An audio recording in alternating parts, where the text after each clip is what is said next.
There's been an attack on titles for many years. I can remember long before COVID, we used the subject, the identity of our dreams. Transgender, trans desecration, trans murder, all whatever you want to call it today. It was before that really became big and so intricately woven in society. Identification is very, very important. You get pulled over by the police, and that's what they want to know.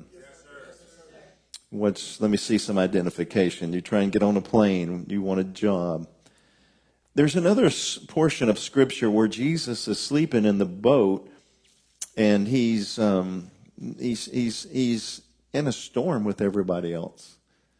And the storm is pretty boisterous. It's loud. It's rough. But Jesus is somewhere down on the inner portion of the boat, and he is sound asleep. In other words, he can't hear the sound.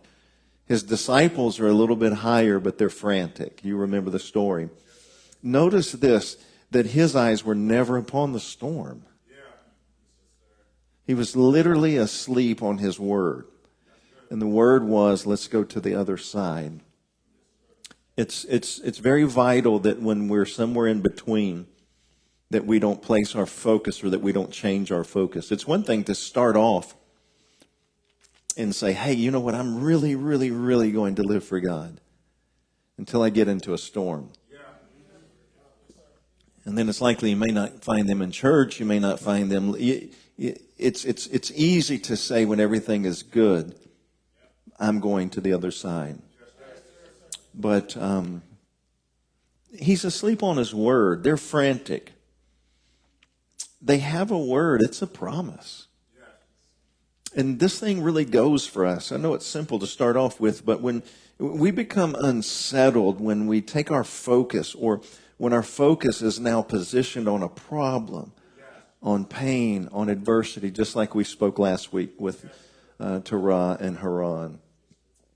So concentrating on the storm, concentrating on any storm, probably it indicates to me a lack of rest. It accentuates the cowardice on the inside of humanity. And it dictates that a spirit of fear come closer to us, or it allows a portal or a highway of fear just to kind of traverse upon. And that spirit of fear is sent not necessarily as a delusion as much as a derailment. And it is within that derailment is just to take us off of our focus. It's to take us off of our track as we head towards the promise. Now, don't get sleepy in well-doing. While the children of Israel are walking in the wilderness, they're leaving bondage, correct? They're leaving Egypt. They're heading towards their new identity. They don't really know it yet. In their conversations with Moses and with God, they're basically saying that we don't really know who we are aside from our history. And at best, our history says that we're brick makers. Now, the problem with this is they're living and they're accustomed to living in an empire. That empire that they belong to is the one who determines the value of what they can produce.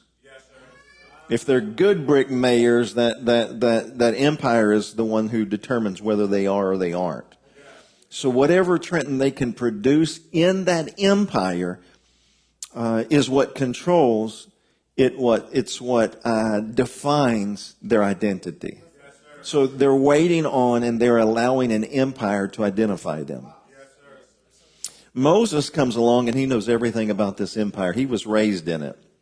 He grew up inside of it. His mother pushed him in that direction, and he has this dual identity. It seems, and we're going to see him fighting with trying to figure out who he is, because it's imperative that even Moses figures out who he is. Is he a son of Pharaoh? Is he a son of Yahweh? So Moses comes along knowing everything about the empire. He has survived miraculously this horrendous death sentence that is made to all of the male children. And he is selected by God and by his mother to be raised in the enemy's house. So we're wondering as we read this, is he a son of the king or is he a son of the King of Kings? He's got this identity crisis, it seems. But he becomes a very brilliant political strategist. And one day he sees this Hebrew, and he is beating one of his own people, of his own race or his ethnicity. And he feels now the diversity in his identity. He feels now there's this different identity because somebody on the inside of me just stood up. And I shouldn't be mad if I'm Pharaoh's kid, but somebody, do you get that? And so he's upset because there's this war on the inside of him. He's sure one day he's this person and the next day he's this person. And in lieu of, or instead of allowing God to work through him and through this faulty filter that he's this person one day and that person another day, he's going to really make some big mistakes. Let me say it this way. Moses is most likely, if you read this text, Moses is most likely the next Pharaoh. He just can't lose his self-control. If he realizes who he is, according unto Pharaoh, he is the next Pharaoh. If he just buys wholeheartedly into what that king says about him, he's the next Pharaoh. But he's going to allow, though, this fear that's going to settle in his life, and he's not going to know who he really is for a little while until we find him operating in what's called now on the backside of a place called nowhere. That's Bible. On the backside of nowhere, he becomes the shepherd, and he's really almost a nobody in his own eyes. He doesn't even know how he's going to get out of this situation. Yet one day Moses encounters this burning bush. It looks like the bush is burning, but it's not being consumed. It's not being destroyed. Many of you know the story. If you go back and you understand where this concept comes from, it comes from Adam and Eve who are in the garden. Adam and Eve are no longer eating from the tree or eating from their creator source. They are caught now eating from a different source. They're listening to another voice. They're listening to Hasatan. And so what happens is now there's this dichotomy in the garden. Are they the son of God?